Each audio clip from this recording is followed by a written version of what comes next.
Sir, যদি বাংলাদেশি পরমাণু বোমা ছোড়ে তাহলে কলকাতায় আসতে কতটা সময় লাগবে, মানে কতটা সময় লাগবে সেটা কলকাতাকে ছুতে, কলকাতাকে শেষ করতে? না না, এমনও হতে পারে যে এটা তো অনলি 100 কিলোমিটার প্রবাবলি, তাও হবে না এয়ার মানে এয়ার ফ্লাই, মানে যেটা আমরা ক্রো ফ্লাইট বলি আর কি, যে পাখি উড়ে যায় যদি কোনো রকম রাস্তা এদিক ওদিক সোজা দিয়ে যায়, তাহলে ওদের যে ক্যান্টনমেন্ট আছে, একটা তো Jessore cantonment which is very close, আর ওদিকে যেটা রয়েছে সেটা একটা ক্যান্টনমেন্ট আছে, সেটা হচ্ছে আমাদের চট্টগ্রাম। সুতরাং এই দুই জায়গায় ওদের একটা আছে, একটা নদীর ধারে একটা, যশোরটা যেটা সেটা হয়তো আমাদের যে বর্ডার রয়েছে ওখানে পেট্রাপোল, তার থেকে খুব দূরে নয়। এখন এটা তো একটা নিউক্লিয়ার ওয়েপন যখন ব্যবহার করবে তখন তো দু চারজনের এগিয়ে জন্য নয়, হয় যেটা লংগেস্ট, কারণ টার্গেটটা যেটাই থাকে ইস্টে, সে টার্গেটটা হবে ক্যালকাটা এবং শিলং টিলং ছোটখাটো যে এইগুলোতে, বাট মেজর ওদের কাছে হবে। কিন্তু আমি এইগুলো চিন্তা করতেও আমার খারাপ লাগছে যে এই ধরনের কোনো সিচুয়েশন আসবে। তাই যদি হয় তাহলে তো আমার মনে হয় যে আমাদের নিশ্চয়ই যারা আছেন দিল্লি টিল্লি এদিকে ওদিকে বসে আছেন, যাদের দায়িত্ব এইগুলো দেখা শোনা এবং তারপরে অ্যাডভাইস করা এবং সেই অ্যাডভাইস মতো ওটাকে ডেমনস্ট্রেট করা কিংবা সেটাকে অ্যাকশন করা। এখন আমি ইমিডিয়েটলি ভাবছি না যে এদেরকে এখন মুখে সবাই যদি বলে যায় এবং সেগুলোকে যদি আমরা এই যে বললো যে চোখ উপড়ে নেব, আরে ভাই এখনো পর্যন্ত তো তোদের একটা চোখ, এই যে 90,000-কে আমরা পাঠিয়েছিলাম এখানে খাইয়ে ঠাইয়ে, সেটা আমরা তখনই জানতাম যে এরা কোনোদিনই শোধরাবে না। আর তারপরে যখন এই বাংলাদেশ থেকে প্রায় 1 কোটির ওপরে যে রিফিউজি এসছিল, তার মধ্যে আজকে যারা এইসব চেঁচাচ্ছে তাদের বাবা মায়েরাও বোধহয় ছিল, আমরা তাদের দেখভাল করেছি। আমি যেখানে ছিলাম সেইখানে অন্তত পক্ষে প্রায় 50,000 রিফিউজি এসেছিল এবং তাদের ম্যানেজ করাটাও অন্যদের সঙ্গে আমার একটা দায়িত্ব ছিল।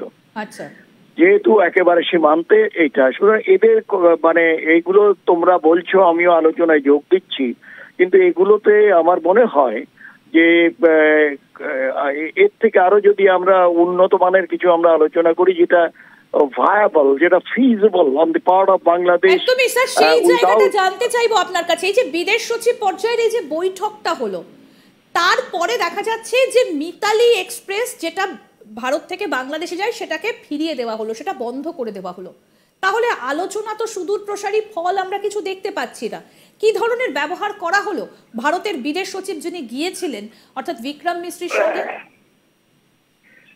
দেখো, এই যে বিদেশ সচিব যে কিংবা এই যেটা মানে আমরা যেটাকে ডিপ্লোম্যাটিক বলি আর কি, সেটা তো এক্সটার্নাল অ্যাফেয়ার্স যারা IFS officer, Indian foreign service officer, they are groomed যে কিভাবে তাদের মিটিং কিভাবে কন্ডাক্ট করবেন, অ্যাটেন্ড করবেন। এবং তুমি যদি এই যখন বিদেশি নেতারা আসেন, ইনক্লুডিং আমাদের তদানীন্তন বাংলাদেশের প্রধানমন্ত্রী শেখ হাসিনা, নিশ্চয়ই তুমি লক্ষ্য করেছো যে ওরা যখন একে অপরের সঙ্গে মিলিত হন, হাত যে শেক হ্যান্ডটা হয়, সেইটার থেকেই কিন্তু বোঝা যায় যে এর সঙ্গে এর ইকুয়েশনটা কতটুকু, এবং সেটাকে ওদের দাঁড়াবারও আলাদা থাকে।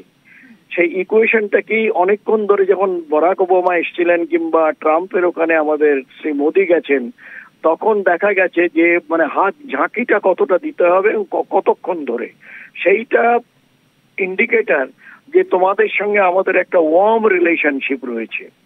আমাদের যিনি এসেছিলেন, আমাদের mister Vikram Misri, the present foreign secretary, তাকে যখন রিসিভ করা হলো, আমি দেখলাম একটা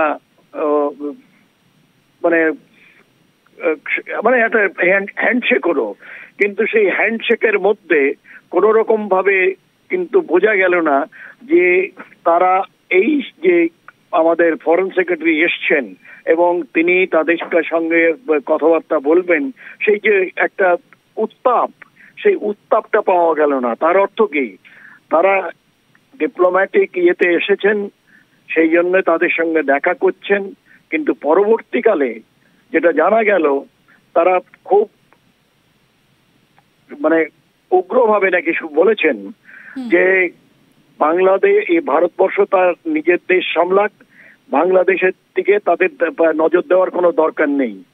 এটা তো গেল ডিপ্লোম্যাটিক দিকে। অন্যদিকে যখন তোরা আলু পেঁয়াজ না পাচ্ছিস না, তখন ওদের ওখানে আলু পেঁয়াজ পাঠানো হচ্ছে। আমি জানি না কোন ডিপ্লোমেসিতে এটা যারা পাঠাচ্ছেন আমাদের হাইয়েস্ট অথরিটি, তারাই বলতে পারবেন। এখন আমরা এতদিন চুপ করে রয়েছি, আমাদের ওখানে হিন্দুরা কিংবা লঘিষ্ঠ যারা রয়েছে তারা মানে মার খাচ্ছে, তাদের বাড়িঘর চালিয়ে দেওয়া হচ্ছে, তাদের বাড়ির থেকে মহিলাদের তুলে নিয়ে যাওয়া হচ্ছে। এর কোথায় শেষ আছে কিনা? আর যা হচ্ছে, যদি আমরা এটাকে এইভাবে স্তব্ধ হয়ে দেখি, তাহলে কিন্তু ওরা মনে করবে যে ইটস টেকেন ফর গ্রান্টেড, আমরা ইন্ডিয়ার বিরুদ্ধে যা খুশি বলতে পারি, যা খুশি করতে পারি, ওরা কিচ্ছু করবে না, তো ওদের ক্ষমতা নেই। ঠিক স্যার, আরো একটা ভিডিও সেটা দেখা যাচ্ছে যে আগরতলা এবং বাংলাদেশের ওপরে কুমিল্লার যে সীমান্তটা রয়েছে সেই দিকে একটা প্রচুর মাস বিএনপির তারা আসছেন প্রায় 20,000 গাড়িতে করে, এবং তাদের বক্তব্য তারা নাকি ওই দিক দিয়ে আগরতলায় ঢুকে পড়বেন, ওই জায়গাটা দখল করবেন। এই ছবিটাও আমাদের কাছে রয়েছে এবং সেই ভিডিওটাও আমরা দেখিয়েছি দর্শকদেরকে। সেটা যদি হয়, বলো, সংখ্যাটা 30,000 থেকে 40,000, আর গাড়ির সংখ্যা নাকি 20,000 গাড়ি করে তারা এগিয়ে আসছেন। এই জায়গায় ভারত কিভাবে রক্ষা করবে নিজেদের সীমান্তটা? সীমান্ত রক্ষিত আছে, থাকবে ভবিষ্যতে, সে যেই আসুক না কেন সামনে। প্রশ্ন হচ্ছে, আমিও ভিডিওটা দেখিয়েছি কিন্তু 20,000 দেখতে পাইনি।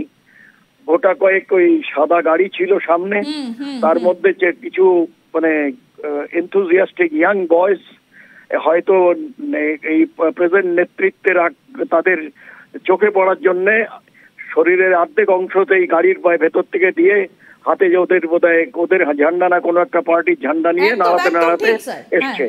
ঠিক তো? ওখানে 20,000 প্রথম কথা। হ্যাঁ, আমি সেটাই বলছি। ওখানে যেখানে গেছিল আখাউড়া বলে একটি জায়গা, আর এটা হচ্ছে ব্রাহ্মণবাড়িয়া বলে একটি ডিস্ট্রিক্ট, যে ডিস্ট্রিক্টটা তৈরি হয়েছিল এরশাদের আমলে।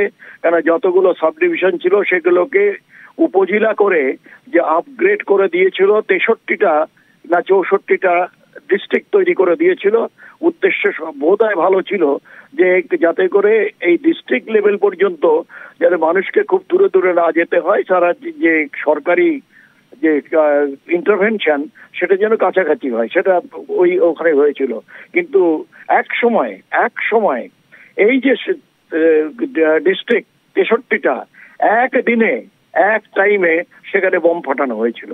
যাই হোক, ইতিহাস সেটা পরবর্তীকালে দেখে নেবে। কিন্তু এখানে তো 20,000 গাড়ি তো দাঁড়াবেরই জায়গা নেই।